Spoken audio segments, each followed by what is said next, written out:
Au nom du Père, du Fils et du Saint-Esprit, ainsi soit-il. Venez, Esprit Saint, remplissez le cœur de vos fidèles, et mettez en eux le feu de votre amour. Oui, votre Esprit, Seigneur, se fera une création nouvelle. Et vous révélerez la face de la terre. Prions, ô Dieu, qui avez instruit le cœur de vos fidèles par la lumière du Saint-Esprit. Donnez-nous par ce même Esprit de comprendre et d'aimer ce qui est bien, et de jouir sans cette divine consolation par le même Jésus-Christ notre Seigneur. Ainsi soit-il. Je vous salue Marie, pleine de grâce. Le Seigneur est avec vous. Vous êtes bénie entre toutes les femmes, et Jésus, le fruit de vos entrailles, est béni. Sainte Marie, Mère de Dieu, priez pour nous pauvres pécheurs, maintenant et à l'heure de notre mort. Ainsi soit-il. Nos saints anges gardiens, Veillez sur nous. Saint Pédis, Priez pour nous. Saint Joseph, Priez pour nous. Saint Thomas d'Aquin, Priez pour nous. Saint Ignace de Loyola, Priez pour nous. du Père, du Fils et du Saint-Esprit, ainsi soit-il.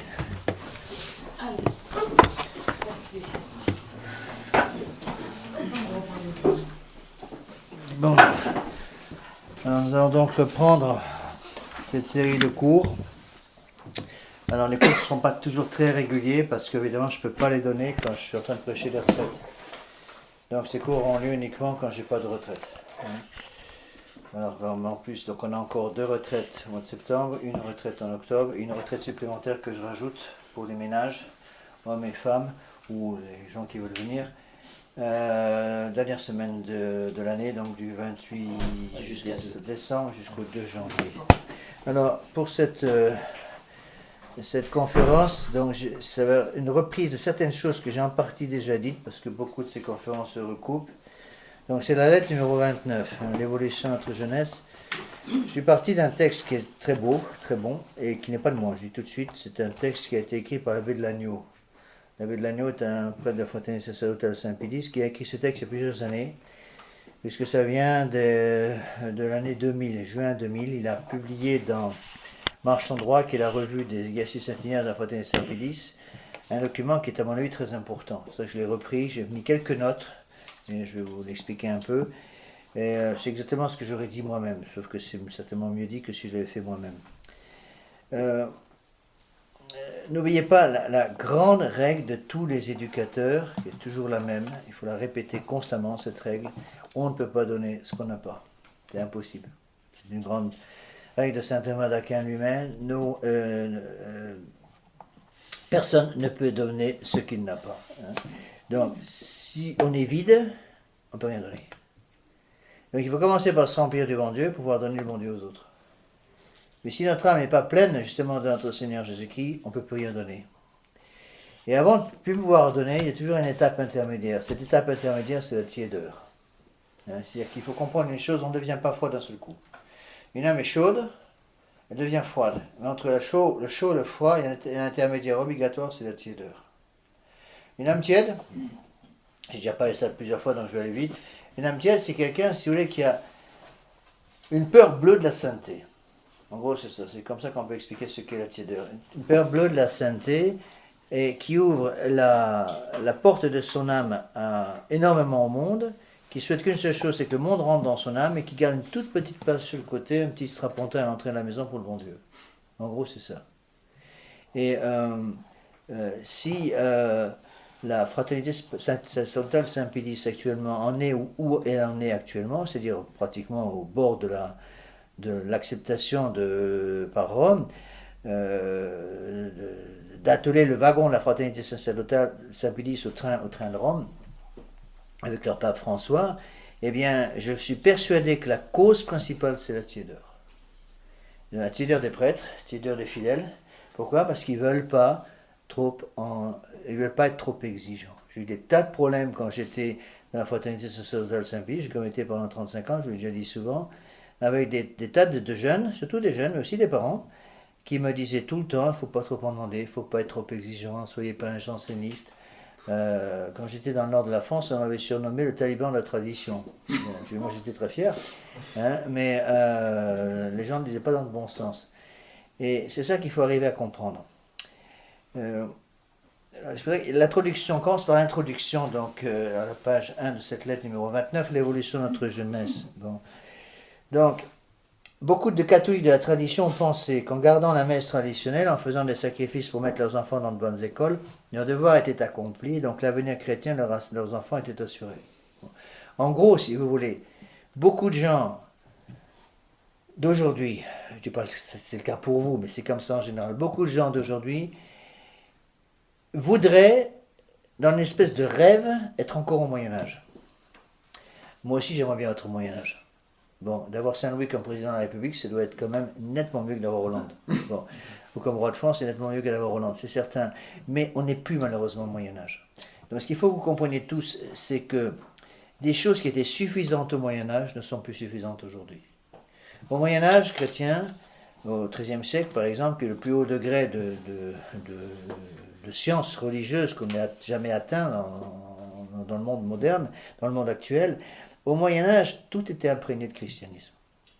Donc, comme il y avait des églises partout, il y avait des monastères partout, il y avait des prêtres partout, il était relativement facile de conserver l'état de grâce. Et je vous l'ai déjà dit souvent, je vais répéter certaines choses que j'ai déjà dites, mais il faut bien faire pénétrer tout ça, il faut répéter constamment les mêmes choses. Il y a une thèse qui est très belle, qui dit que dans le Moyen-Âge chrétien, au cours du Moyen-Âge chrétien, vraisemblablement la majorité des gens se sauvaient. Et je veux bien croire que c'est vrai. C'est certainement exact parce que justement, tout autour des âmes favorisait leur épanouissement. Alors qu'au contraire, aujourd'hui, tout autour des âmes favorise la sclérose de ces âmes.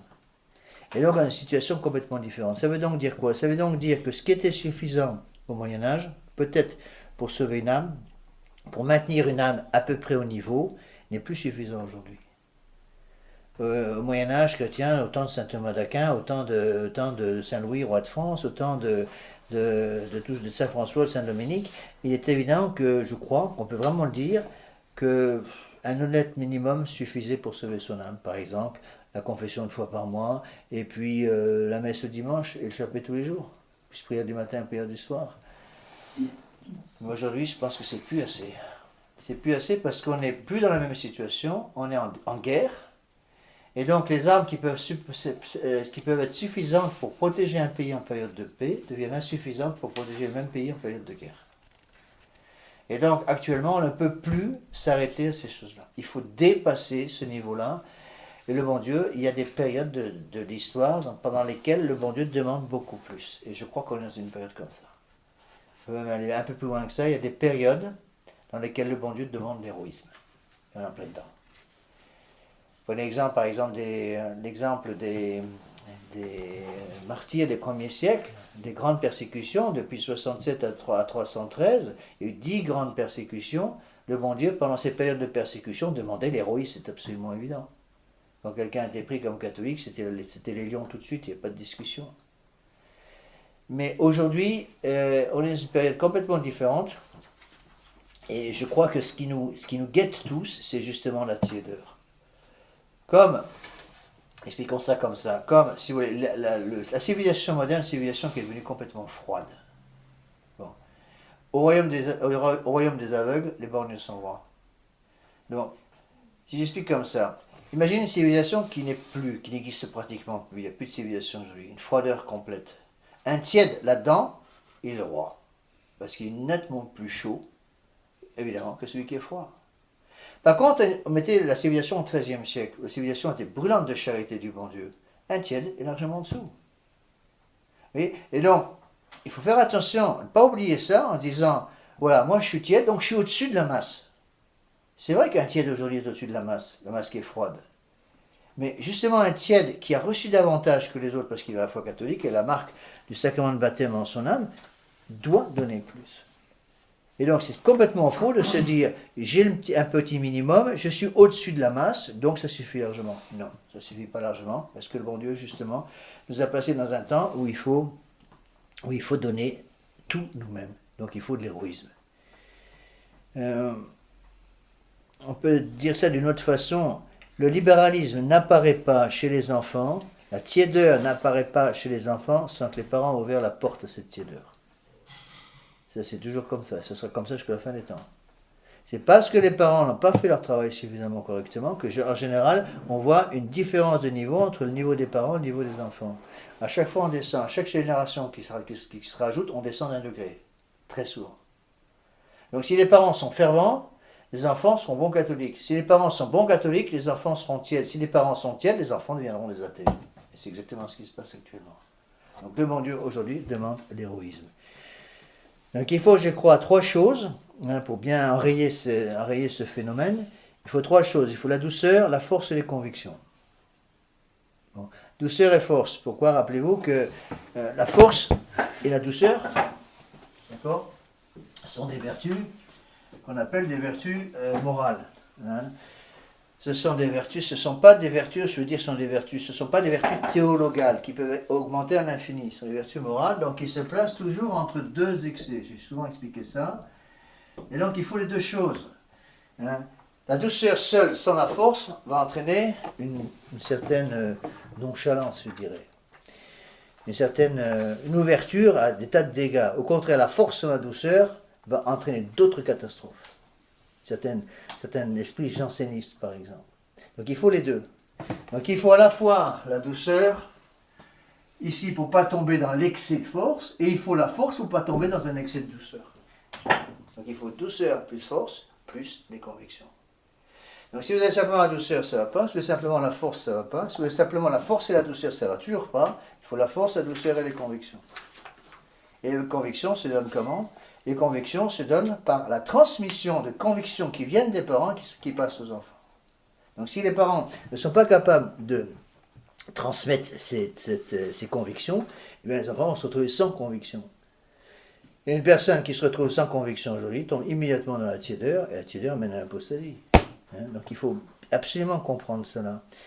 Ça veut dire quoi? Comment est-ce qu'on va obtenir justement ces 3 choses? Donc douceur. Douceur, c'est, si vous voulez, ce qui va donner c'est en quelque sorte l'huile dans les rouages. La goutte d'huile dans le rouage. D'accord? La force, ça c'est l'irascible. C'est-à-dire le combat contre l'ennemi. Et il faut aussi les convictions pour que l'intelligence soit toujours tournée vers le vrai. Certes, par nature, l'intelligence est tournée vers le vrai, mais comme il y a des tas d'obstacles qui se mettent au milieu, il faut que l'intelligence étudie pour, en quelque sorte, s'alimenter. Il faut une nourriture intellectuelle pour l'intelligence. Malheur à celui qui nourrit plus son intelligence. On nourrit l'intelligence justement par les convictions de la vérité, donc l'étude. Ainsi, si vous voulez, on peut dire 3 choses sont nécessaires, douceur, force et conviction. On peut dire douceur, force et étude. Alors, comment vont s'obtenir ces choses? Donc, les convictions viennent par l'étude, et bien sûr la grâce du bon Dieu, et la douceur et la force vont venir par l'usage des sacrements, surtout le sacrement de pénitence, le sacrement de la Sainte Eucharistie. On a besoin de la pénitence, on a besoin de la Sainte Eucharistie pour arriver à tenir le coup aujourd'hui, sinon on s'écrase. On est écrasé plus exactement par le monde autour de nous. Encore une fois, parce qu'on vit dans un siècle où si on ne devient pas des héros, on devient des nuls. On n'a pas le choix. C'est ou tout ou rien. C'est la loi du tout ou rien. Et ça, il faut absolument arriver à le comprendre. Malheureusement, la plupart des fidèles refusent catégoriquement ces choses-là. Dès que j'essayais d'expliquer ça, quand j'étais dans la fraternité, je me heurtais à l'opposition systématique de certains parents. Pas tous, mais de certains parents. En gros, qui me disaient toujours, vous devez en demander beaucoup trop. Vous voyez le mal partout. Vous prêchez comme si nous étions tous des religieux. Les jeunes avaient une autre expression qui sortait tout le temps. J'ai entendu je ne sais pas combien de fois, nous ne sommes pas des catholiques coincés. Voilà.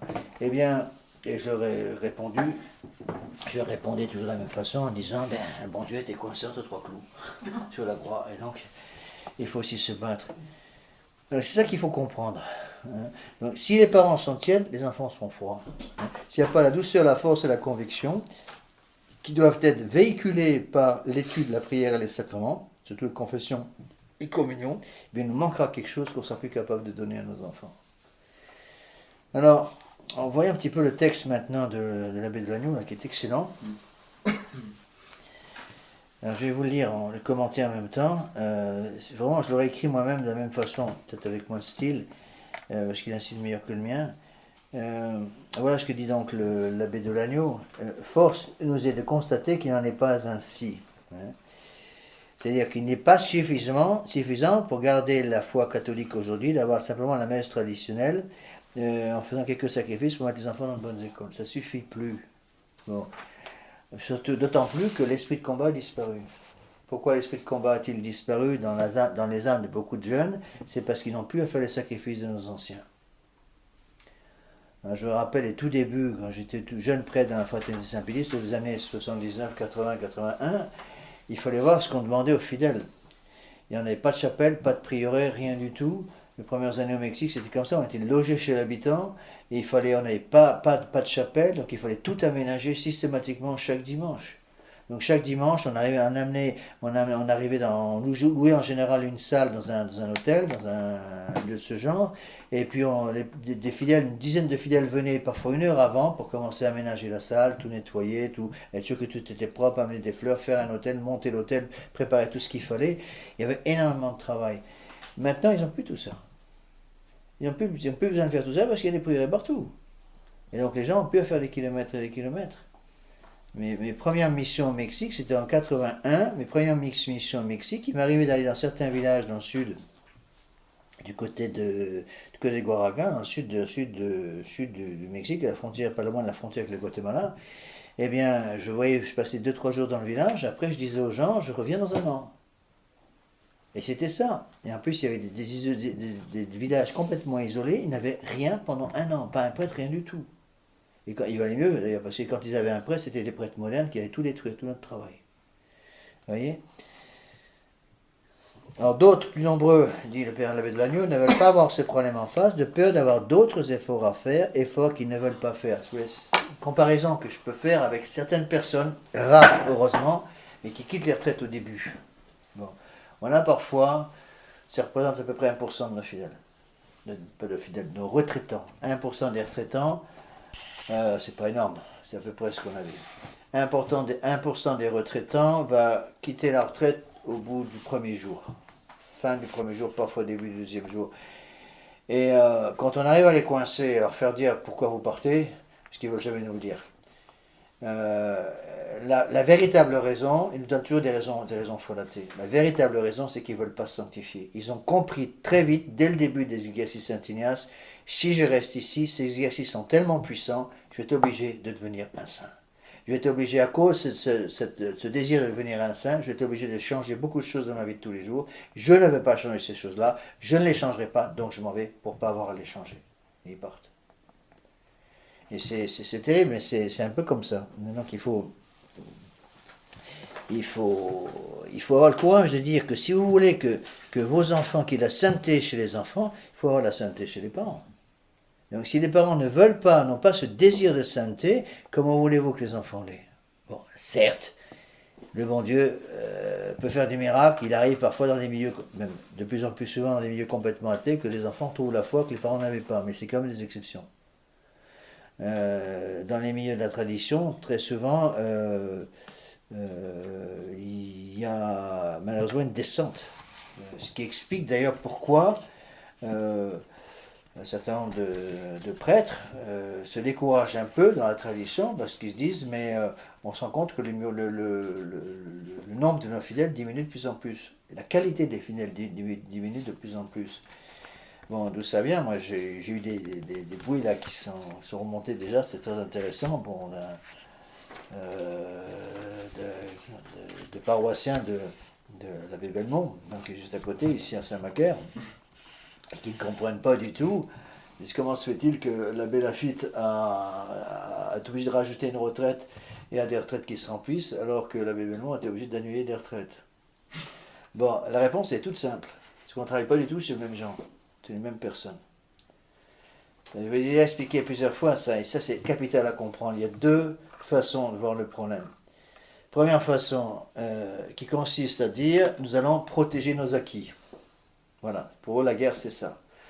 Donc voilà, le prêtre est en charge d'un groupe de fidèles, il y a une centaine de fidèles dans cette chapelle, je dois protéger mes fidèles. Donc on tire, si vous voulez, un mur tout autour, on protège tous les fidèles pour empêcher la corruption du monde. Donc on protège ces fidèles par tous les moyens. On empêche toute mauvaise influence et on protège nos fidèles. Et donc 10 ans après, il y a toujours la centaine de fidèles. Le problème, c'est qu'il y a un vieillissement naturel des populations, puis au bout de 50 ans, plus personne, presque. Bon. Moi, je refuse absolument catégoriquement d'agir comme ça. Au contraire, j'ouvre les portes grandes ouvertes et je demande à tous les hommes de bonne volonté, les femmes de bonne volonté, de venir aux retraites. Ce qui explique pourquoi j'ai 70% des retraitants qui sont des gens qui ne sont pas confessés depuis 30 ans ou qui ne sont pas baptisés. Pourquoi? Parce que justement, notre travail, c'est pas de protéger ça systématiquement nos fidèles, c'est d'ouvrir les portes de façon à convertir les fidèles. Les fidèles potentiels. Notre Seigneur Jésus-Christ n'a jamais dit à ses apôtres, vous allez conserver le petit groupe que je vous ai donné, le petit troupeau, il a dit, allez prêcher, baptiser. Il les a envoyés de par le monde, ils les ont envoyés au casse-pipe d'ailleurs, ils sont tous morts martyrs sauf Saint Jean. Et ça, je crois que c'est capital à comprendre. Vous voyez? Alors, évidemment, certainement que les fidèles les fidèles qui vont en retraite, par exemple, chez l'abbé Guépin, chez M. l'abbé Belmont, sont des fidèles qui sont certainement plus, je dirais, qui ont des convictions peut-être plus élevées, mais ils sont obligés de s'arrêter là. Il n'y a pas de suivi, pas de suivi, c'est pas ça que je veux dire, pas d'esprit apostolique du tout. Je pense qu'au contraire, il faut avoir l'esprit apostolique pour justement amener les hommes vers le bon Dieu. C'est ce qu'il faut faire. Et donc, c'est la même chose pour les parents. Encore une fois, si les parents n'ont pas ces convictions, eh bien, on va dégringoler de plus en plus. D'accord ? Alors, ce texte est très intéressant parce que l'abbé de Lannion est le prêtre qui a été en charge pendant pratiquement toute sa vie de prêtre du Pointet, la maison de retraite Notre-Dame du Pointet, la Fraternité Saint-Pédis. Donc il a prêché des milliers de retraites, bien plus que moi. Moi, j'ai dû en prêcher 300, 400, lui en a prêché plusieurs milliers. Et donc il a, par l'intermédiaire de sa maison de retraite, il a une vue, si vous voulez, sur la plupart des traditionnalistes qui passent entre ses mains. Et il voit la dégringolade. Voilà ce qu'il dit. La situation est plus que préoccupante, elle est inquiétante. À travers les retraites, ce qui permet d'avoir un bon échantillon de ce qui se passe en France, nous voyons monter une jeunesse qui n'est pas du tout à la hauteur de la tâche qui lui revient, refaire une société chrétienne. Les fruits que nous avons sous les yeux sont sans proportion avec le sacrifice des parents et des éducateurs. Visiblement, il y a quelque chose qui ne va pas, il faut réagir avant qu'il ne soit trop tard. Sinon, au bout de 2 générations, nous serons engloutis par l'esprit du monde. Ça, c'est tout à fait exact. Je m'aligne en plein avec cette constatation de M. l'abbé de Lannion. C'est le problème. Je dois avouer que cette constatation est véritable. Moi, j'avais fait la même constatation quand j'étais à la Fraternité Saint-Pédis, mais cette constatation, je ne la fais pas du tout ici. Parce que justement, avec les fidèles que j'ai, surtout je parle des retraites, puisque là, il parle des retraites, dans les fidèles, les gens qui viennent en retraite ici, on aura à peu près 150 pour la première année, eh bien, la plupart sont non catholiques. Donc il y a une soif de Dieu, une soif d'absolu, une soif de perfection que j'aimerais bien voir chez tous nos fidèles. J'arrive à avoir des exemples que je vous ai peut-être déjà donnés, je m'excuse de me répéter, mais la répétition c'est le premier élément d'enseignement. Hein. On a des gens qui viennent nous voir ici, qui ne sont pas baptisés, qui viennent faire la retraite, qui ne sont pas baptisés, qui ne viennent pas du tout de milieu catholique, qui arrivent ici, qui ont lu déjà le catéchisme du Concile de Trente, le catéchisme de Saint-Pédis, la conjuration antichrétienne et tout Monseigneur Bourbon. J'en ai eu des gens comme ça. Bon, moi je leur disais toujours quand je les voyais pour la première fois au début des retraites, je leur disais, mais attendez, vous en savez plus que la plupart de mes fidèles. Vous voyez ? Pourquoi ? Parce qu'ils cherchent le vrai. Ils cherchent le vrai et il y a si vous voulez, une soif de perfection. Et c'est ça qu'il faut donner à nos fidèles. Une soif de perfection, c'est ça qu'il faut donner à nos fidèles. Et vraiment, on peut se demander, je me pose toujours la question de plus en plus, mais comment ces gens-là sont-ils arrivés ici ? Comment ces gens-là sont-ils arrivés ici ? Je vous dis, on a eu une musulmane qui est venue faire la retraite il y a 15 jours, on a eu plusieurs non-catholiques qui sont venus faire la retraite. J'ai encore baptisé hier une adulte, bon, qui avait fait la retraite avant, parce que pratiquement maintenant, j'ai pris comme règle de ne plus baptiser d'adultes qui n'ont pas fait la retraite avant. Sauf cas particulier très connu. Justement par précaution. Et il faut avoir absolument cet esprit apostolique qui est l'esprit de notre Seigneur Jésus-Christ. En gros, si vous voulez, on se retrouve dans la situation dans laquelle étaient les apôtres quand ils ont été envoyés en mission. Voilà. Donc, la solution n'est absolument pas, et certainement pas, de recréer des prêtres des années 60, sauf qui peut, mais de créer des apôtres. De revenir au niveau de charité des apôtres, qui étaient envoyés par notre Seigneur après la Pentecôte, aller prêcher et baptiser. Celui qui croira sera baptisé, sera sauvé, celui qui ne croira pas sera condamné. Voilà ce qu'a dit notre Seigneur. Et donc, c'est tout un état d'esprit. Et l'état d'esprit de la fraternité, même quand j'y étais, l'état d'esprit de la fraternité est tout à fait différent. L'état d'esprit de la fraternité, c'était refaisons les prêtres des années 60. Et ça, c'est ridicule. N'oubliez pas que les prêtres des années 60, on n'arrête pas de nous parler des années 60. Bon.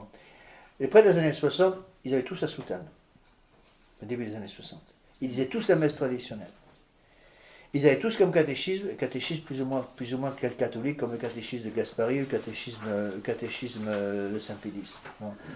Ils disaient tous la messe traditionnelle, ils utilisaient encore tous le rituel traditionnel de l'Église, au début des années 60. Bon.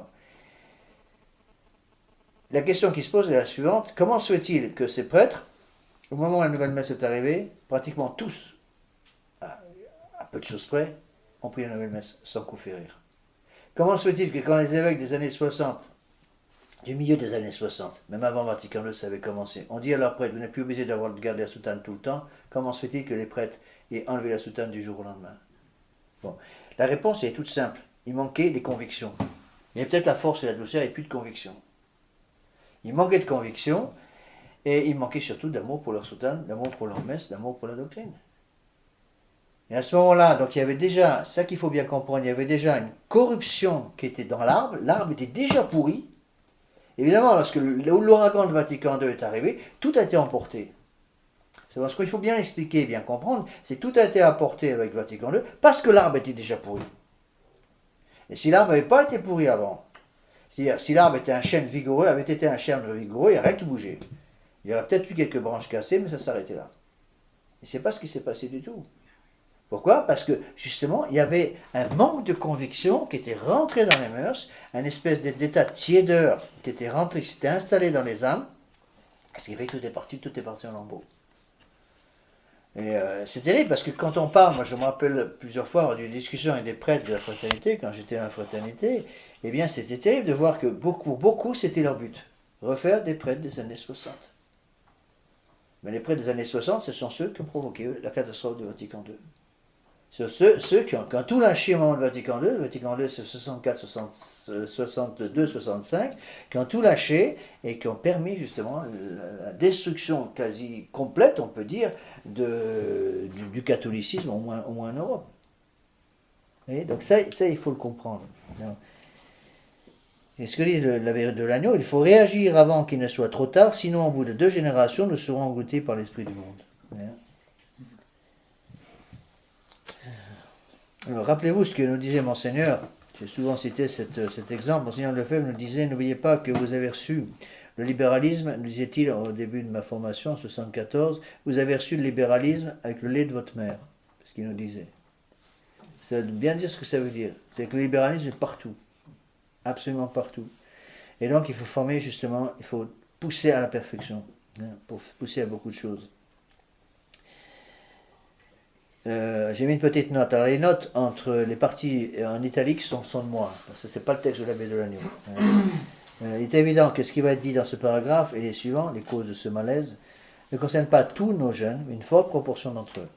Ce qui est certain, c'est que le libéralisme dont parle M. l'abbé de Lannion est passé dans le sang et a fait des ravages dans nos rangs, que ce soit parmi les jeunes et bien souvent, hélas, parmi leurs parents.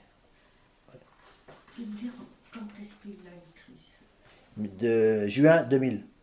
Ah oui, c'est Juin 2000. C'est le numéro 90 de Marchand Droit. C'est marqué au début. Excusez-moi. Oui, Une génération, c'est combien? 20 ans. D'accord. 25 ans. Non. Alors, je le voyais très bien. C'est pas le cas ici, je dis tout de suite. Mais quand j'étais dans la fraternité, je sais de quoi je parle, parce que j'étais quand même 35 ans. Dans nos chapelles, il y avait entre 5 et 25% d'élite. Je parle d'une élite dans le sens de gens qui vraiment veulent s'accrocher, veulent lutter contre la tideur, veulent vraiment devenir des saints et des apôtres de notre Seigneur. Entre 5 et 25%. Il y avait des chapelles où il y avait même à peine 5%. C'est pas beaucoup, hein. Triste. Ouais, et les meilleures chapelles, il y avait 25%. Mais ça fait pas beaucoup encore. Imaginez un peu que c'est 25%. Au lieu d'avoir 25%, on est 75% d'élite dans nos chapelles. Vous vous rendez compte un peu ce qui se ferait. C'est pas une élite financière, c'est pas une élite intellectuelle, c'est une élite morale. C'est une élite de gens qui ont vraiment compris qu'ils veulent devenir des apôtres de notre Seigneur Jésus-Christ.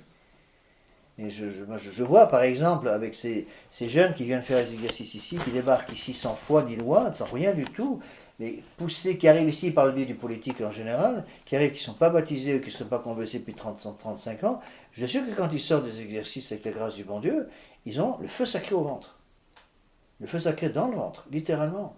Bon, bien sûr, tous ne vont pas persévérer. Je ne veux pas dire que tous persévèrent, ce serait faux. Tous ne persévèrent pas, mais je vous assure, je vois les résultats, c'est toute une série de jeunes, parce que grâce à Dieu, je reste en contact avec beaucoup d'entre eux, ils continuent de me contacter, de m'écrire, etc. Et on voit ce désir qu'ils ont, par exemple, d'envoyer d'autres personnes à la retraite, d'envoyer des membres de leur famille à la retraite, quand ils font tout un travail, et ce qui explique qu'on arrive avec la grâce du bon Dieu, encore une fois, non pas à remplir toutes les retraites, mais presque. Mais presque. On va avoir à peu près, je pense, cette année, donc 10 retraites plus une supplémentaire, donc à la fin de l'année, du 28 décembre au 2, qui est ouverte donc cette fois-ci aux hommes et aux femmes, pour que les ménages puissent venir, les fiancés aussi qui se préparent au mariage puissent venir. Eh bien, je pense qu'on va passer les 150 personnes. Donc ça fait quand même une moyenne de 13 personnes par retraite, vous voyez. C'est quand même pas mal.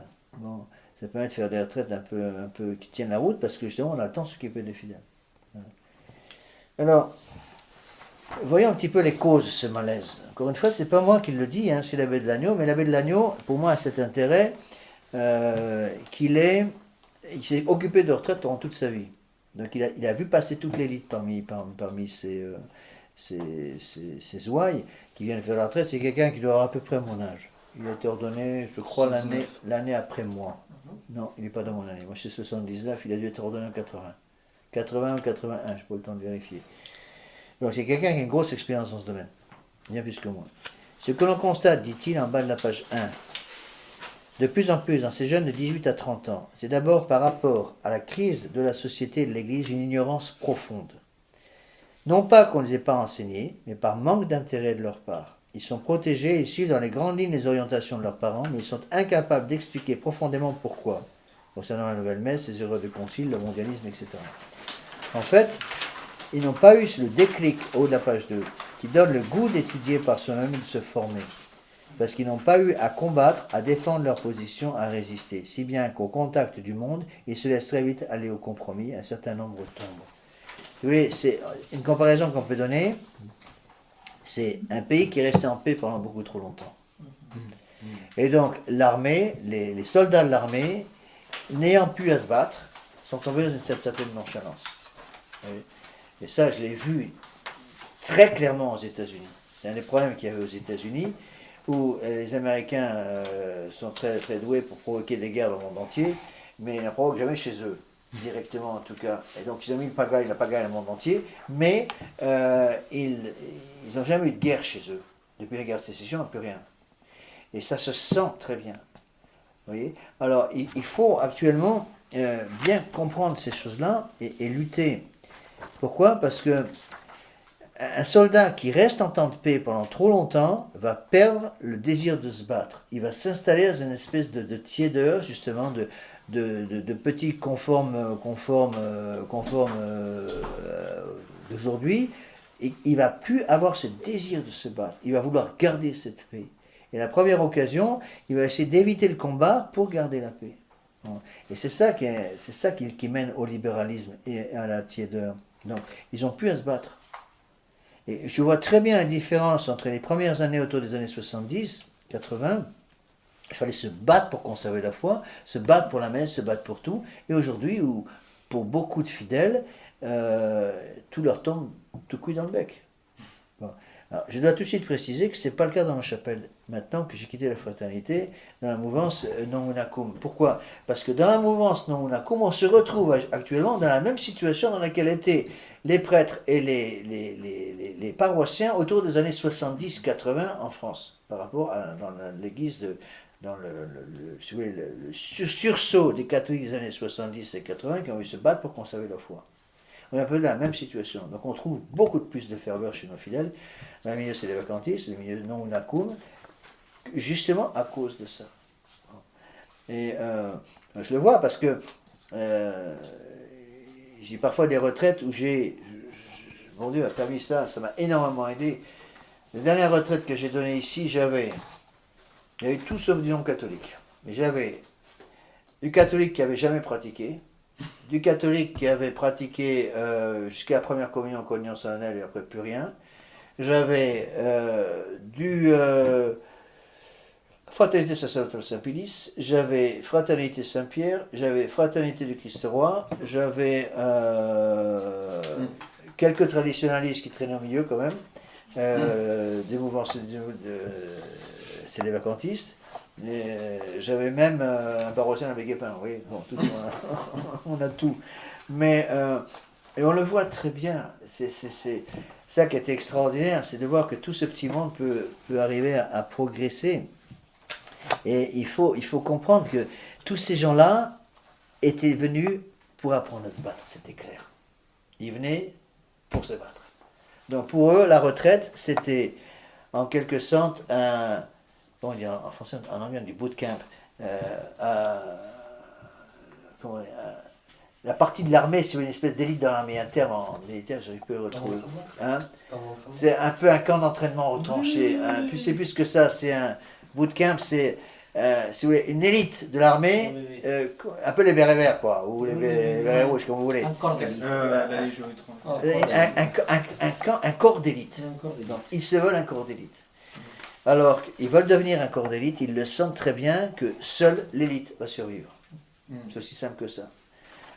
Au contraire, souvent dans la fraternité, on voyait chez tous ces gens-là, si vous voulez, un amour du bon Dieu réel, mais il n'y avait pas du tout ce désir de se battre en quelque sorte pour conserver la foi. Ils voulaient rester dans une espèce de no man's land, si vous voulez, de tiédeur dans lequel ils étaient très, très, très bien depuis des années et des années. Et c'est là ce qu'il est très vrai.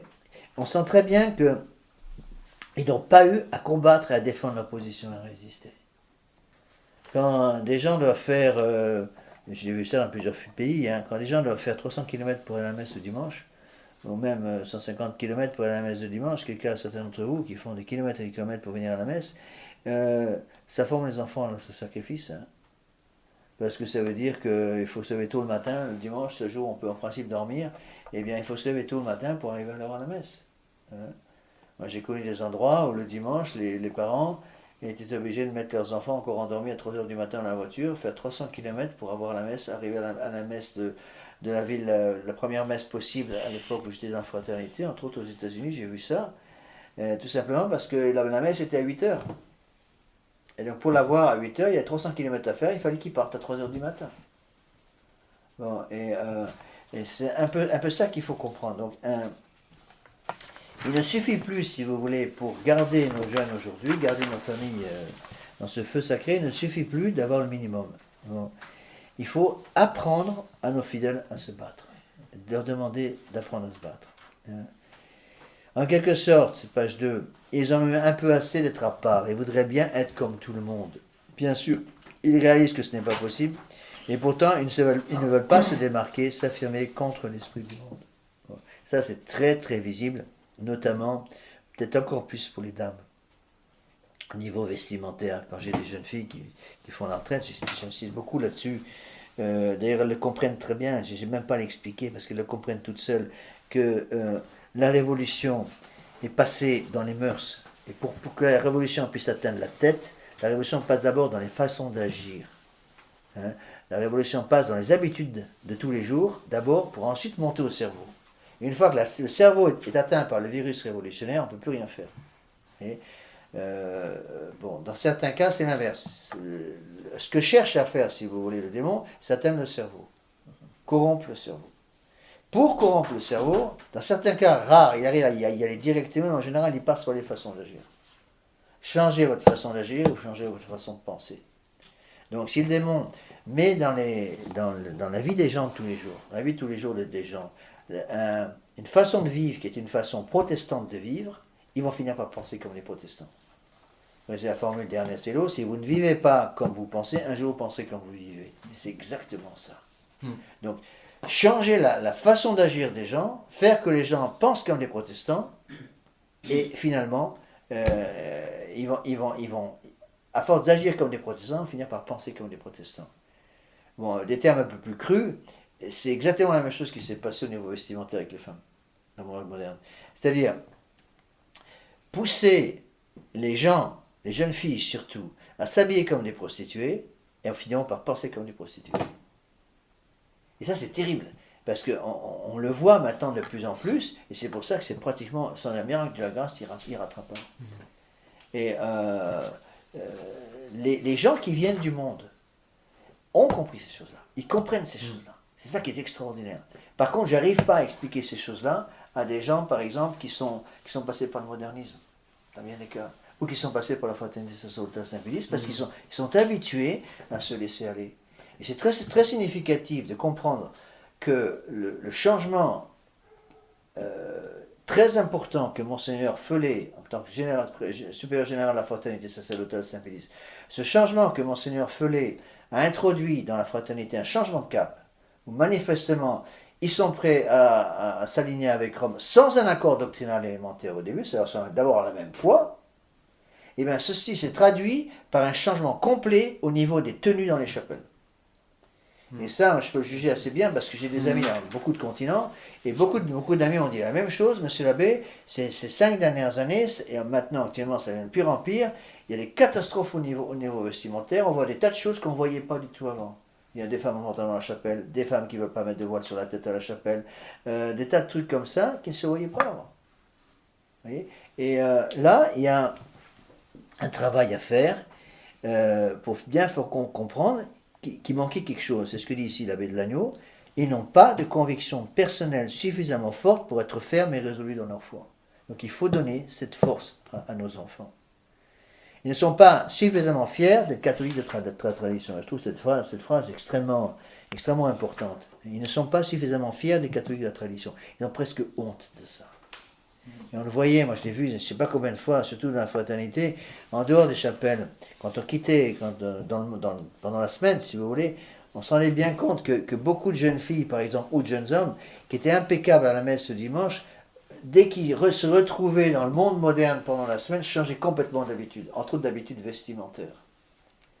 Et pourquoi ? Parce qu'ils avaient, encore une fois, c'est la phrase de l'abbé de Lannion qui est très bonne, parce qu'ils n'étaient pas suffisamment fiers d'être catholiques de la tradition. C'est comme un soldat, si vous voulez, qui, en temps de guerre, garde son drapeau haut et fier, et en temps de paix, finit par mettre son drapeau dans la poche.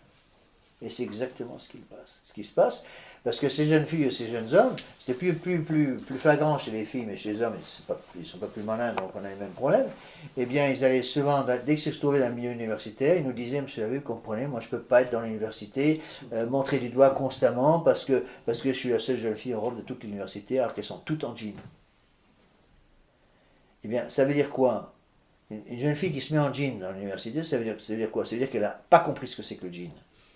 Si elle avait compris ce que c'est que le jean, elle ne se le mettrait jamais. Et donc, une fois qu'on arrive à leur faire comprendre, le jean, c'est un symbole, c'est pas inodin du tout, c'est pour ça que pratiquement toutes les jeunes filles au monde, dans le monde moderne, à peu de choses près, au moins dans les pays dits civilisés, sont en jean, partout. C'est pas pour rien, parce que c'est un symbole. C'est le symbole du MLF. Le MLF, le Mouvement de libération de la femme, a pris ça comme symbole. La femme libérée, c'est la femme libérée, c'est la femme en pantalon. Justement, c'est la même chose, une comparaison avec le prêtre. La première chose qu'a fait, si vous voulez, l'Église moderne, c'est d'enlever la soutane du prêtre. Une fois que la soutane est partie, le reste saute. D'accord ? Là, c'est la même chose. C'est pour ça que cette phrase, à mon avis, est très bonne. Donc, ils ne sont pas suffisamment fiers d'être catholiques de la tradition. Ils ne sont pas suffisamment fiers d'avoir eu cette grâce d'être choisis pour y voir clair sur la situation actuelle, pour être le sel de la terre afin d'aider le monde à se relever. Et au lieu d'être apôtres, ils se la vivent et peu à peu entraînés. Et donc au lieu d'être des apôtres pleins de l'esprit de notre Seigneur Jésus-Christ, ils se remplissent l'esprit du monde. Vous voyez ? Et c'est très important. Pourtant, c'est enthousiasmant pour des jeunes d'avoir un véritable idéal, une doctrine, une sagesse sûre, une mission. Eh bien non, il y a des termes très forts, mais ils sont exacts. Hein. La flamme n'a pas été transmise. C'est pas de moi, ça, c'est l'abbé de l'agneau, mais c'est exactement ça. La flamme n'a pas été transmise. Donc, c'est le rôle des parents de galvaniser l'énergie de leurs enfants, d'en faire des apôtres. Ils sont nés pour entrer dans un combat merveilleux et nécessaire, refaire la chrétienté. Et cela commence par des bonnes vocations, une bonne famille chrétienne. C'est là l'urgence, et ce travail n'a pas été fait. Hein. En gros, on peut comparer la situation actuelle vraiment à la situation des apôtres ou à la situation un peu plus tard en France, au moment du début de la christianisation de la France. On est dans la situation d'un Saint-Rémy, si vous voulez, qui essaie de convertir Clovis, qui prépare Clovis au baptême, et c'est Clovis, si vous voulez, qui en faisant la France, la nation française, une fille de l'Église, si vous voulez, qui va justement lancer une campagne de catholisation du pays. D'accord ? Et c'est là que voit-on des vocations qui se raréfient, des mariages qui sont de plus en plus boiteux, une éducation de plus en plus improvisée, laxiste, des jeunes qui se laissent vivre, qui veulent profiter de la vie, qui ne s'engagent même plus dans le mariage. Beaucoup vivent dans une certaine immaturité et insouciance de leur avenir. Égoïstes, ils cherchent à profiter de la vie. Et quand je prépare des jeunes au mariage, la première chose que je leur dis, c'est toujours ça, premier cours. Je donne 8 cours en général d'1 heure. Première chose que je leur dis, l'ennemi numéro 1 des mariages, c'est l'égoïsme. Tant que vous serez capable de penser à elle avant de penser à vous, le mariage tiendra. Tant que vous serez capable de penser à lui avant de penser à vous, le mariage tiendra. Le jour où vous commencez à vouloir tirer la couverture à vous et penser à vous-même d'abord, votre petit peu de plaisir, le mariage s'écroule. Et c'est exactement ce qui se passe. C'est ça, il faut impérativement le comprendre. Encore une fois, on n'est plus au temps de chrétienté, malheureusement. On est dans une époque d'apostasie complète. Et donc il faut réagir. Et au Moyen-Âge, les armées étaient représentées par des drapeaux, par des étendards. Bon. Et maintenant, il faut que les catholiques aient un étendard. Et l'étendard du catholique dans le monde moderne, c'est son habillement. C'est son habillement. Ça, je maintiens que c'est certainement quelque chose d'extrêmement important. C'est pas le plus important, mais c'est excessivement important. Encore une fois, regardez par vous-même ce qui s'est passé quand les prêtres ont enlevé leur soutane en France. Années 60, début des années 60, les prêtres ont enlevé la soutane. Qu'est-ce qui s'est passé à ce moment-là ? On dit que c'est un détail, on dit que la soutane ne fait pas de moine. Mais regardez ce qui s'est passé quand les prêtres ont enlevé la soutane. Le démon a obtenu un changement dans l'action, dans la façon de vivre, il s'est monté la tête tout de suite. Donc, ils ont enlevé la soutane. Les prêtres ont dit, la soutane, c'est pas très important, l'habit ne fait pas le moine. Mais qu'est-ce qui s'est passé ? Tout de suite, j'ai monté à l'intelligence, et qu'est-ce qu'on dit, ces jeunes prêtres sans soutane ? Ils ont dit, mais maintenant qu'on est sans soutane, on est comme les autres. Donc, puisqu'on est comme les autres, il faut vivre comme les autres. Donc, deuxième chose qui saute, évidemment, c'est votre chasteté. Après, on va faire sauter votre chasteté, pauvreté, chasteté, obéissance. Et ça a toutes les catastrophes qu'on a vues immédiatement après. D'où l'importance de la soutane. La soutane, c'est un drapeau pour les prêtres. C'est pareil pour le monde moderne, dans le monde moderne pour les jeunes catholiques. Les jeunes catholiques, donc, pouvoir marquer le coup, justement, dans le monde moderne, par son comportement extérieur, par sa façon de s'habiller, entre autres, de bien marquer, je ne suis pas comme vous, je refuse ça. Une jeune fille, moi j'ai remarqué, parce que j'ai quand même connu quelques personnes qui, dans les universités modernes, avaient le courage de s'habiller comme fille catholique. Au niveau des jeunes filles, c'est chapeau, hein, c'était pas facile, parce qu'il y avait des universités de 2000-3000 élèves, il y avait une fille en jupe. J'en ai connu une comme ça, à Lille. Une jeune fille en jupe dans toute l'université de Lille 3, ou Lille 2, je ne sais plus ce que c'était. Non, une seule. Mais il fallait voir ce qu'elle avait, mais ce qu'elle subissait, les droits de tout. Tout le monde se moquait d'elle, mais qu'est-ce qui se passait aussi ? C'était très intéressant, c'est qui me l'a dit, et je l'avais vu moi-même par d'autres choses. Au début, tout le monde se moque d'eux, et après, il y a une espèce d'écrémage qui se fait. Les gens superficiels la laissent tomber, et les gens de valeur vont commencer à lui dire « Pourquoi vous êtes comme ça ?» Et à ce moment-là, elle peut expliquer « Parce que je suis jeune fille catholique et je veux protéger ma féminité. » Et à ce moment-là, immédiatement, on voit un certain nombre d'hommes qui réfléchissent quand même un peu, qui vont commencer par la respecter. Et souvent, j'ai remarqué dans des cas comme ça, naturellement ça se faisait. Il y a un groupe d'hommes, de jeunes étudiants, parce que la jeune fille évidemment se faisait critiquer, et pratiquement ça fait casser la figure, pas par les hommes, par les autres jeunes filles. Par les autres jeunes filles, parce qu'elle est différente. Et qu'évidemment ça donne un complexe, non pas à la fille en jupe, mais aux autres filles en pantalon. Et spontanément, il y avait des groupes de jeunes qui n'étaient pas forcément des catholiques, des jeunes qui n'avaient pas encore tout compris, qui se mettaient spontanément autour de la fille pour la protéger. Tout ça magnifique. Magnifique. Et on l'a vu plusieurs fois, plusieurs potes qui pourraient vous raconter des histoires à dormir debout. Avec la soutane, c'est pareil. Soutane, c'est exactement pareil. Moi, je peux vous donner des histoires invraisemblables, mais qui sont des histoires vraies, que j'ai vues personnellement, j'ai vécu moi-même personnellement, ou d'autres. Dans une rue de Paris ou des rues d'une grande ville. Le prêtre est en soutane, se promène sur le trottoir, et puis un groupe de jeunes qui commencent à couaquer le prêtre, à se moquer du prêtre, à faire des cris de grenouille devant le prêtre, etc., etc. Eh bien, j'ai vu ça plusieurs fois, directement ou indirectement. Ça commence à devenir un peu hargneux. Les jeunes commencent à se moquer du prêtre, presque à le bousculer, etc. Et à ce moment-là, il y a des gens qui interviennent. Le gars qui va intervenir, c'est par exemple le gros biker, comme on dit, le gros gars avec sa son énorme moto, avec les cheveux longs, des tatous partout, qui a vu la scène, qui débarque avec ses copains, ils sont 5 ou 6, ils viennent entourer le prêtre. Et ils disent aux jeunes qui commençaient à les embêter, tu touches pas à mon pote. La fois, tu touches pas à mon pote. Ils ne sont même pas catholiques. Je connais le même exemple Ouais, avec un prêtre de mais s'il y a plusieurs cas comme ça, parce que ils se rendent très bien compte que là, il y a quelque chose à protéger. Et ça leur donnera des grâces. Et je suis sûr que les petits gars, ils s'en vont en courant. Et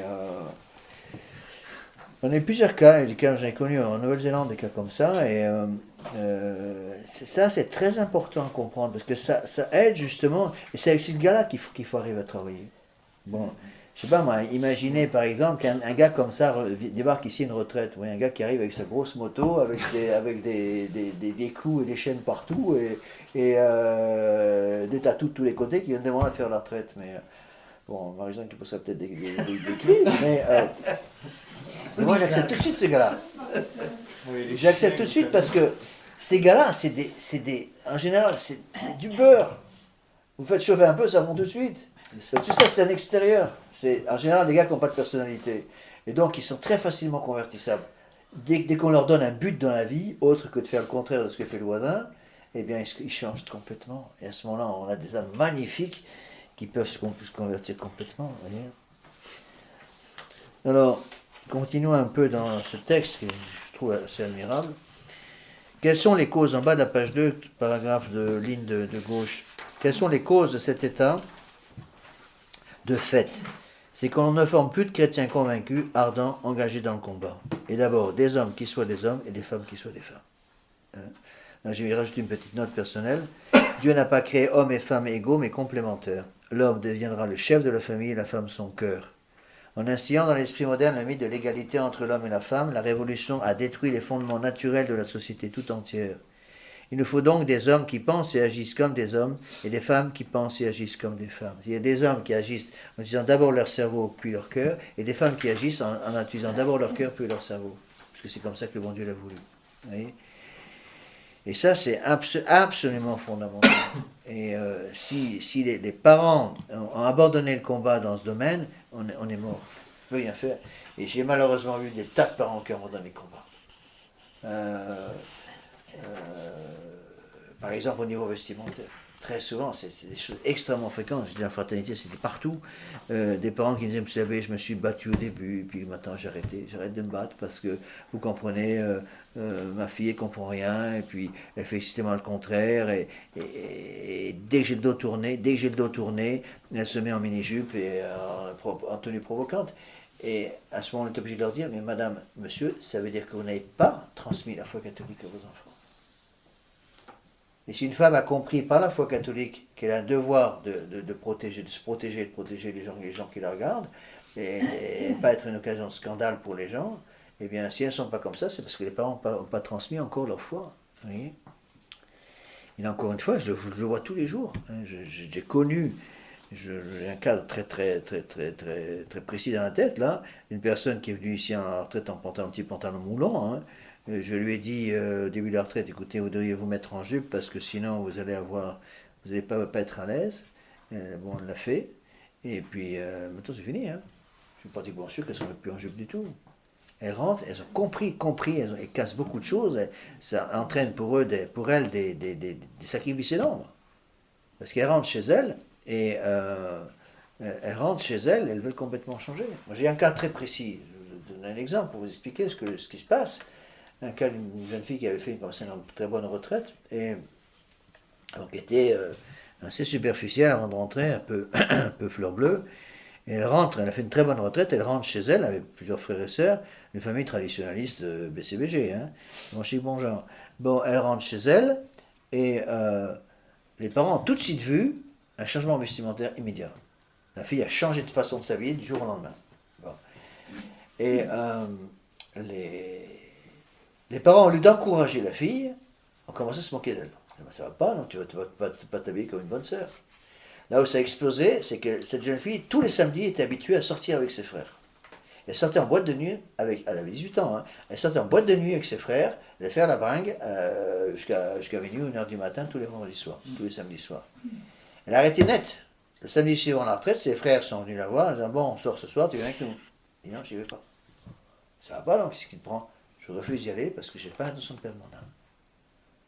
Les parents, furieux, au lieu de se réjouir de voir que leur fille avait compris cela, furieux. Et pourquoi ils sont furieux? C'est ça qu'il faut que vous compreniez. Ils sont furieux parce que c'est pour eux un reproche vivant.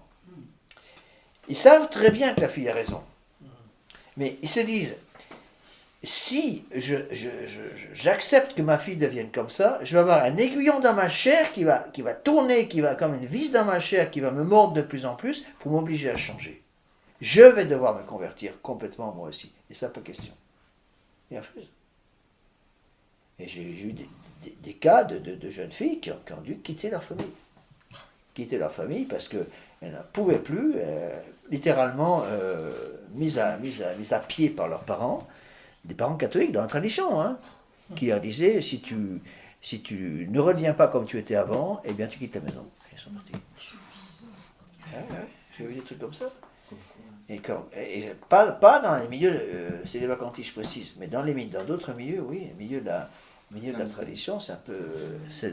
Les milieux, par exemple, Fraternité Saint-Pierre, Fraternité Saint-Pédis, maintenant c'est pareil, hein, Fraternité Saint-Pédis, Fraternité Saint-Pierre, Fraternité Christ-Roi, c'est comme ça. Hein. Alors, l'évolution chez nos jeunes gens, page 2.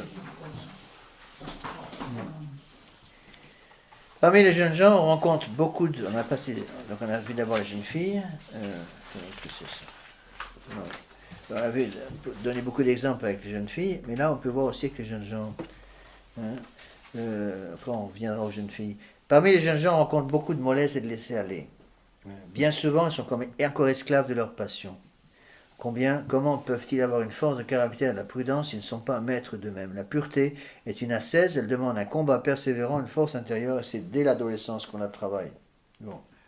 Donc, se laisser aller, encore une fois, pour les jeunes, cette fois-ci pour les hommes, se traduit par un laisser-aller vestimentaire. Ça, on le voit tout de suite. Cette espèce d'invasion, si vous voulez, dans la garde-robe du jeune homme moderne, l'invasion de toutes les tenues de sport. Le sport, les tenues sportives passent maintenant partout. Alors, ça sera le t-shirt qu'on utilise sur une piste de sport, une piste de course, très bien. Ce sera les baskets tout le temps. Aux États-Unis, c'était la casquette vissée sur le crâne, la chemise en dehors du pantalon, des espèces de chemises trop longues qui couvraient les mains. Et puis, en ce moment, on ne sait même plus marcher droit, quoi. On marchait un peu à la Sarkozy, quoi. Donc, vous voyez les gens. Eh bien, c'était exactement ça. Vous voyez? Et se laisser aller. Un laisser-aller sur ce plan-là va entraîner évidemment un laisser-aller sur le plan spirituel. Les jeunes gens ont perdu aussi le sens des responsabilités, de la générosité, du dévouement à des grandes choses, de la rigueur de l'organisation. Comment pourront-ils devenir des chefs de famille, des hommes qui assument leurs responsabilités? Ils ne sont pas prêts, pourtant sans chef, c'est le désordre. Et là, il y a tout de suite une vertu qui à ce moment-là va sauter, c'est la vertu de l'obéissance. Les adolescents, les parents n'osent plus obliger leurs enfants à obéir. Et donc c'est des enfants qui vont se développer sans obéissance, et un enfant qui n'a jamais appris à obéir, je l'ai dit 25 000 fois, un enfant qui n'a jamais appris à obéir, c'est un enfant qui sont incapables de commander. Et c'est pour ça qu'on a des nouilles comme chefs. Nos chefs sont devenus des nouilles, mais il suffit de voir ce qui se passe avec les politiciens qui nous gouvernent actuellement. Ils sont tous des nouilles. Pourquoi? Parce qu'ils n'ont jamais appris à obéir comme gamin. Ça c'est clair et net. Parce que c'est cette génération qui s'est formée sans obéissance des années 60. Et voyez le résultat. Là, j'ai rajouté une note. Justement, il faut donc préparer nos jeunes gens à devenir des chefs. Pour cela, il faut leur inculquer la vertu fondamentale du futur chef, l'obéissance. Celui qui n'a jamais su obéir ne sera jamais commandé. Celui qui n'a jamais appris à faire pénitence et à s'humilier ne saura jamais charger la croix que le bon Dieu réserve à ceux qu'il a choisis comme guide des autres. N'oubliez pas la vertu du chef. La vertu du chef, c'est pas l'obéissance. L'obéissance, c'est la vertu qui prépare le chef. La vertu du chef, c'est la prudence.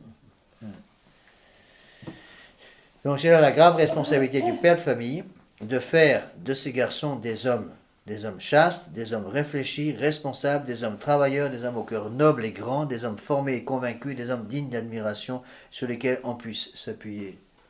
Je me rappelle une réflexion que Mademoiselle Quenette, plus Quenette, avait faite juste avant de mourir à Monseigneur Lefebvre, qui était allé la voir la veille de sa mort, donc en juin 1977. Et elle lui avait dit, donnez à vos jeunes séminaristes des maîtres qu'ils puissent vraiment admirer. Parce que malheureusement, le libéralisme qui s'était introduit déjà dans la fraternité Saint-Pédis à l'époque, c'était en 77, hein, donc j'étais pas encore prête à l'époque, j'étais en formation, et elle avait dit ça, donner des maîtres qu'ils puissent admirer.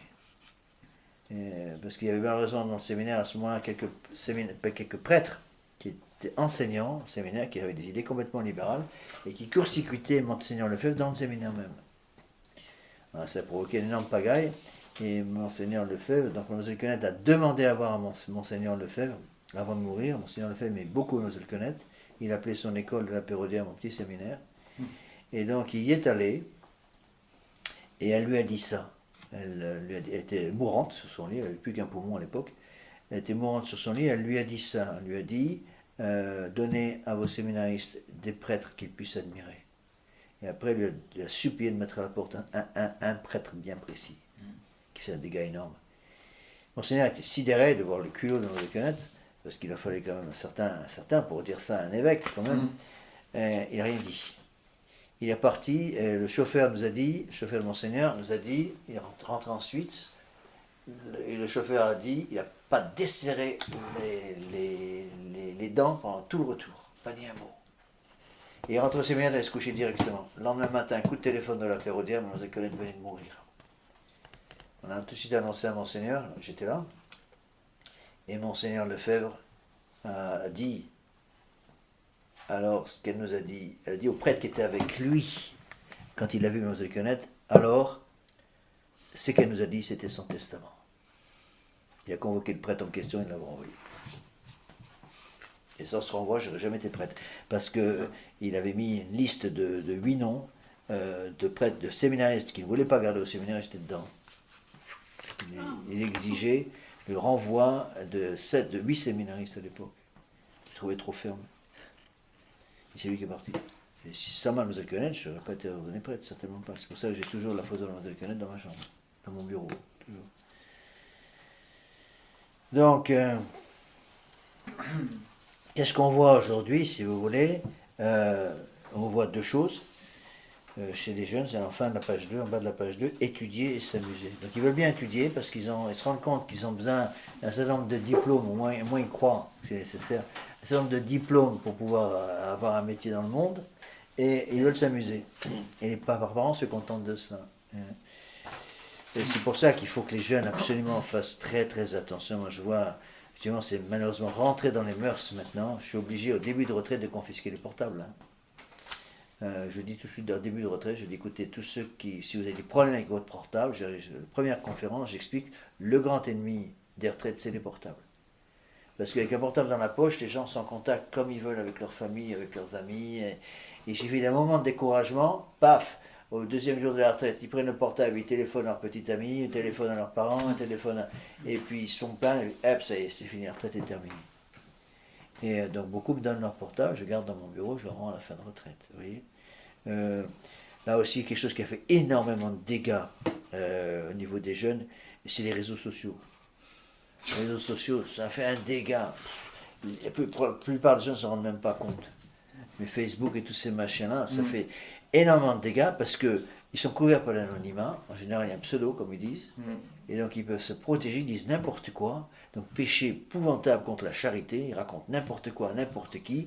Quand on raconte des choses comme ça sur Internet, ça fait le tour du monde en l'espace de la demi-heure qui suit. Avec Internet, c'est comme ça. Hein. Et puis, il n'y a plus rien à en tirer. Hein. C'est le danger de toute cette électronique qui est nécessaire. C'est vrai que moi, je ne sais pas si j'avais à faire, même au niveau des retraites, tout le travail que je fais, simplement tout à la main, mais je ne m'en sortirais pas, quoi. Ça prend beaucoup de temps. C'est très pratique, mais attention, hein, il faut faire réagir les jeunes. D'accord ? Page 3 en haut. Donc, ils oublient que nous vivons dans une terrible crise de la société et donc il ne faut pas que les jeunes prennent l'esprit du monde. Donc la première condition pour se mettre sur le chemin de la sainteté, c'est d'arrêter d'aimer les choses de ce monde. Ils oublient que ces jeunes seront les hommes de demain, que les qualités dont ils auront besoin ne s'improvisent pas mais se forment au cours des longues années. Si les jeunes gens ne sont pas solides, forts, fermes, convaincus dans leur foi catholique, que seront nos familles de demain? Là on retrouve la même chose, les convictions. D'accord ? Alors après, il y a un paragraphe un peu plus spécial pour l'évolution chez nos jeunes filles. D'abord les hommes, ensuite maintenant les femmes. Alors les hommes, n'oubliez pas que l'homme, c'est le futur chef de famille. Donc c'est au niveau du cerveau surtout que la révolution va travailler. Parce que l'homme est supposé utiliser son cerveau d'abord. La femme est le cœur de la famille. Donc la femme doit utiliser d'abord son cœur, parce que c'est comme ça qu'elle a été créée par Dieu. L'homme et la femme ne sont pas égaux, ils sont complémentaires. Donc il n'y a pas d'égalité entre l'homme et la femme. Ils sont complémentaires, et donc, puisque l'homme est le futur chef de famille, la révolution a travaillé sur la cervelle de l'homme, pour d'abord pourrir la cervelle de l'homme. Au niveau de la femme, la révolution a travaillé avec son cœur, pour pourrir le cœur de la femme. Et pourrir le cœur de la femme en travaillant sur un point très précis que le bon Dieu a mis dans le cœur de toute femme, le désir de plaire. Le bon Dieu a voulu que les femmes soient comme ça. Et ça, c'est voulu par le bon Dieu. C'est pas en soi quelque chose de mauvais. La femme a un désir naturel de plaire. De même que l'homme a un désir naturel de commander. Bon, ça entraîne des points positifs et des points négatifs. Donc l'homme doit faire attention à l'orgueil. La femme doit évidemment faire aussi attention aux conséquences du fait qu'elle cherche à plaire. Donc c'est parfaitement normal, par exemple, qu'une femme passe plus de temps qu'un homme devant son miroir. Bon, pourquoi ? Parce que ça fait partie de sa nature. C'est parfaitement normal qu'une femme passe plus de temps qu'un homme à soigner sa coiffure, par exemple, ou son habillement. Hein. Alors, voilà ce que dit l'abbé de l'Agneau. Hein. Avant d'arriver à ça, si vous voulez, qu'est-ce qui se passe? C'est que la révolution, a introduit dans le cœur des jeunes filles le mépris de son rôle de future mère. Bon. La femme est mère, par essence, je dirais. Et donc elle va devenir ou mère spirituelle ou mère physique. Mère physique, si elle est appelée dans les liens du mariage, ou mère spirituelle pour les religieux, les religieuses, qui vont avoir, ou l'équivalent, qui vont avoir à ce moment-là des enfants spirituels. Bon. Et donc, la Révolution a travaillé le cœur des jeunes filles pour leur enlever de leur cœur cette idée de la maternité spirituelle ou maternité physique, maternité temporelle. Donc ils vont arracher du cœur de la jeune fille la fibre maternelle. Et donc, à la place d'une femme, avec un grand F, elle va en faire un objet. Et donc c'est l'esclavage de la femme. Et on le voit tout à fait dans le monde moderne aujourd'hui, les femmes modernes sont devenues des esclaves. Elles ne s'en rendent même plus compte. Elles croient qu'elles sont libres. Elles ne sont plus, elles sont devenues des esclaves, et elles sont devenues des objets de tentation pour tous les hommes, à cause de leur façon de s'habiller. Elles le font volontairement. D'accord ? Donc voilà ce que dit l'abbé de l'Agneau. Hein ? Parmi les jeunes filles, on rencontre aussi encore beaucoup de désordre. De plus en plus, elles veulent faire de longues études. Et peu à peu, elles prennent l'esprit d'indépendance. Elles pourront gagner leur vie, puis elles perdent l'intérêt pour les humbles tâches ménagères et familiales. En gros, elles veulent faire carrière. Le problème, c'est que quand une femme veut faire carrière, elle va être obligée de mettre sa fille maternelle dans la poche et de l'oublier. Parce qu'elle va vouloir faire carrière, ça va prendre le sommet de tout. Moi, j'ai eu un cas malheureux, là, quand j'ai reçu un coup de téléphone ce matin, vraiment lamentable, une jeune fille que je connaissais bien. Mes parents sont un peu des amis, et la jeune fille en question, à laquelle il faut bien prier, et bien cette jeune fille en question, justement, c'est découragée dans le monde moderne, et parce qu'elle se rendait très bien compte qu'être catholique dans le monde moderne, pour elle, c'était un combat complet, complètement. Et donc elle a voulu se lancer prendre l'esprit du monde et faire carrière.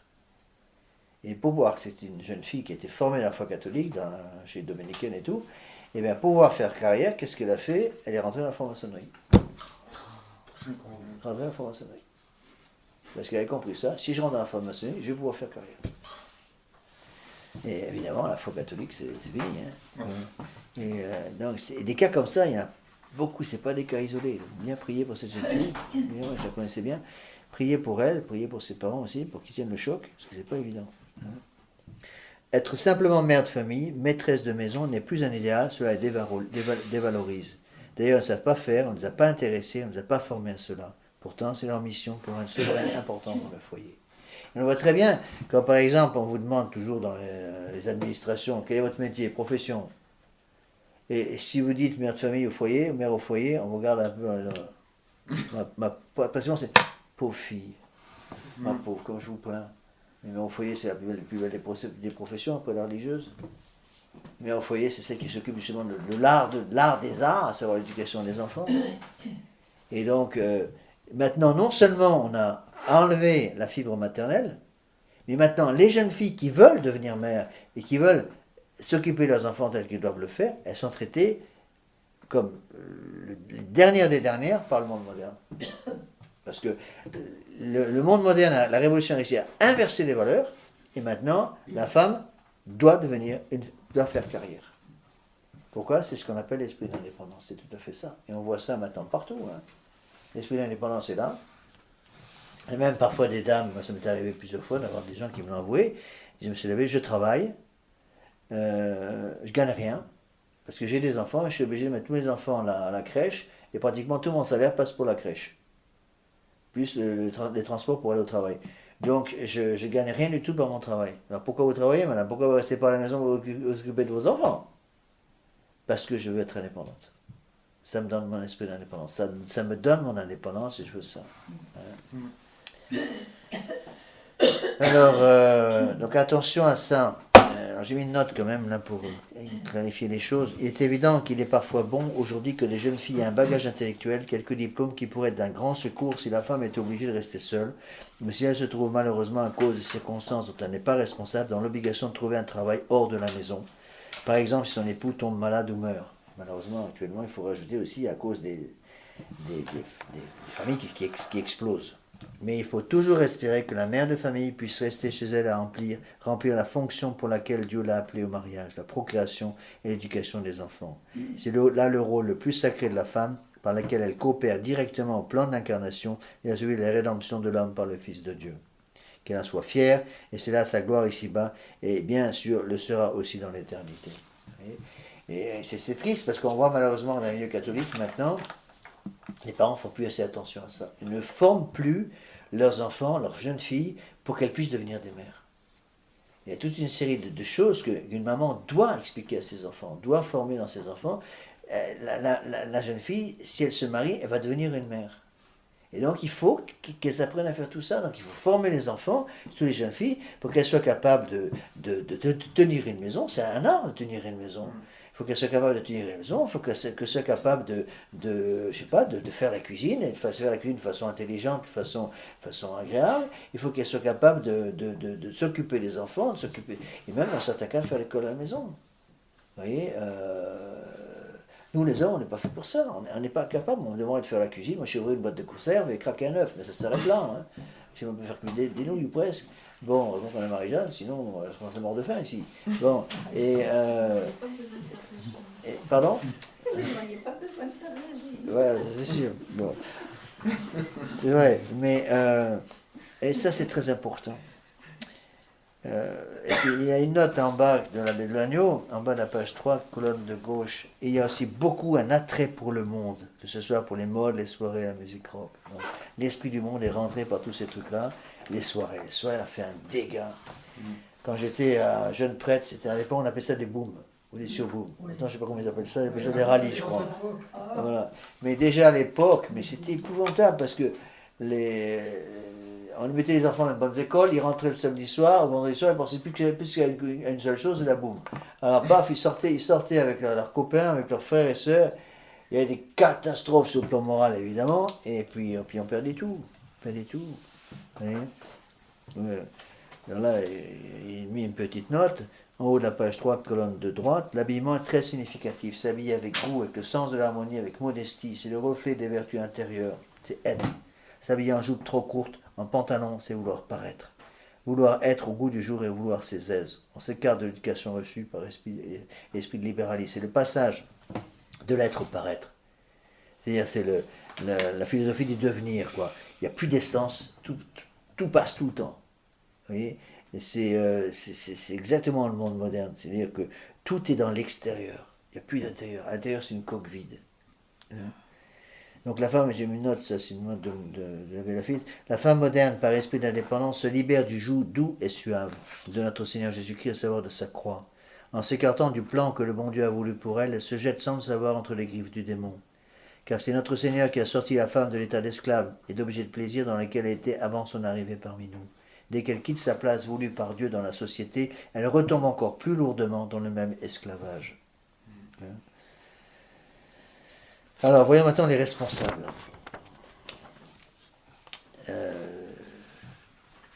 Donc voilà le texte de l'abbé de l'agneau. Moi, j'ai rajouté les parties entre parenthèses en italique. Les grands responsables sont en général les mères de famille. Moi, j'ai rajouté, et certainement encore plus les pères, qui cèdent aux pressions de leurs enfants et qui paient leurs dépenses. En fait, ils essaient de compenser la mise en pension de leurs enfants en cédant leurs caprices. C'est là une grave erreur.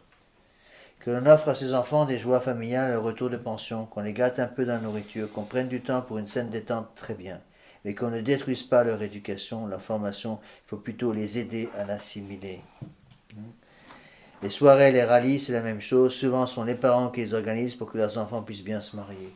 Combien de fois j'ai eu cette objection quand je disais aux parents, mais enfin, bon sang, arrêtez d'organiser tous ces machins-là. Vous ne vous rendez pas compte, vous allez perdre vos enfants, vous les envoyez à 17, 18 ans, parfois 16 ans en rallye ou en boom, en surboom, etc. Et pas qu'ils sont pas encore, leur cœur n'est pas encore développé suffisamment pour ça. Il n'y a pas vraiment le contact entre le cœur et la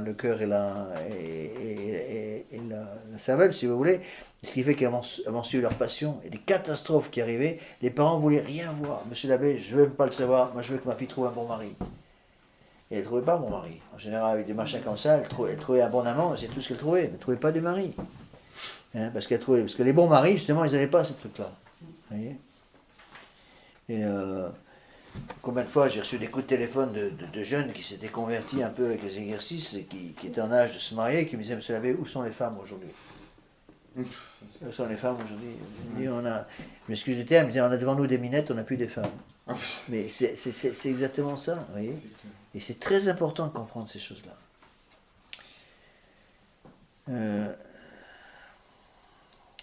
Donc les soirées et les rallyes, c'est la même chose. Souvent, ce sont les parents qui les organisent pour que les enfants puissent se marier. Et alors, c'est la musique rock, ce sont les tenues les plus relâchées par effet de groupe.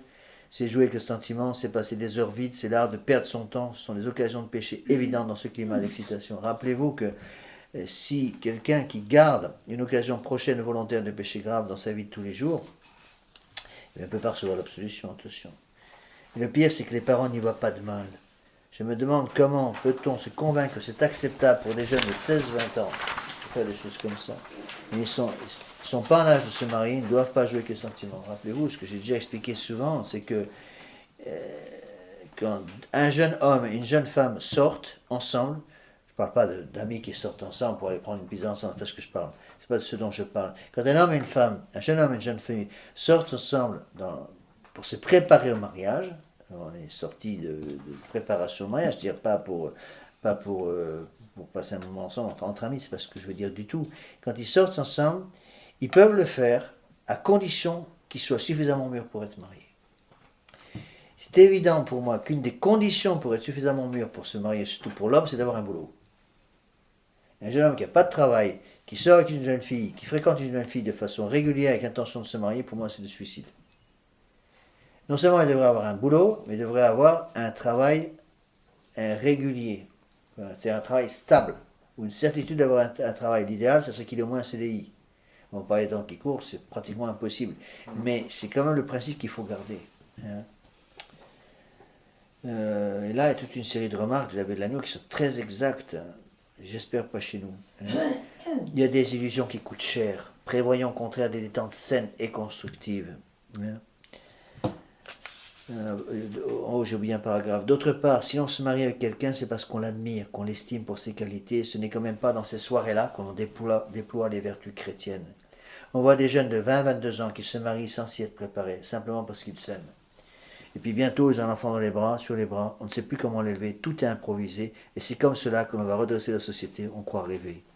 Et dans tous ces cas, ce sont les parents qui n'ont pas fait leur devoir. Là, j'ai mis une note personnelle. Les parents doivent traduire pour eux le 4e commandement de Dieu. Vos pères et mères honoreraient afin de vivre longuement. Qui doit devenir pour eux comme père et mère vous agirez afin que vos enfants puissent voir Dieu en tout ce que vous faites. J'insiste beaucoup là-dessus quand je prêche les retraites. Quand j'explique les commandements de Dieu, 4e commandement, c'est pas simplement un commandement pour les enfants, c'est un commandement d'abord pour les parents. D'agir de telle façon que les enfants puissent voir le bon Dieu dans tout ce que je fais. S'il est un domaine dans lequel les parents doivent lutter contre le respect humain et le qu'en dira-t-on, c'est bien dans celui-là, qu'ils se rappellent qu'ils ne sont pas mariés pour eux-mêmes mais pour Dieu, et que les enfants ne leur appartiennent pas. Dieu les leur confie et en demandera des comptes très exacts.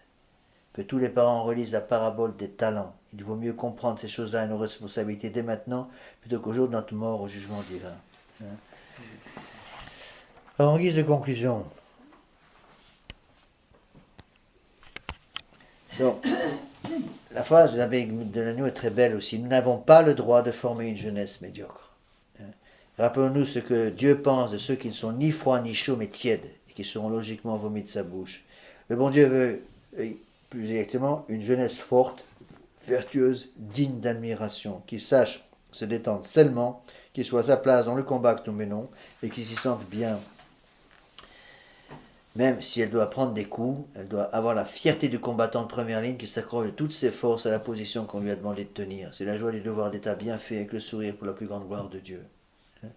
Ne démissionnez pas dans l'art de l'éducation. Je crois que c'est Saint Jean Chrysostome qui disait que l'éducation, ars artium, l'art des arts. Donc là, j'ai rajouté une note qui me semble aussi importante. Résistez à la tentation de plaire à vos enfants. Moi, je le dis tout le temps maintenant au début des retraites, je ne suis pas là pour vous plaire.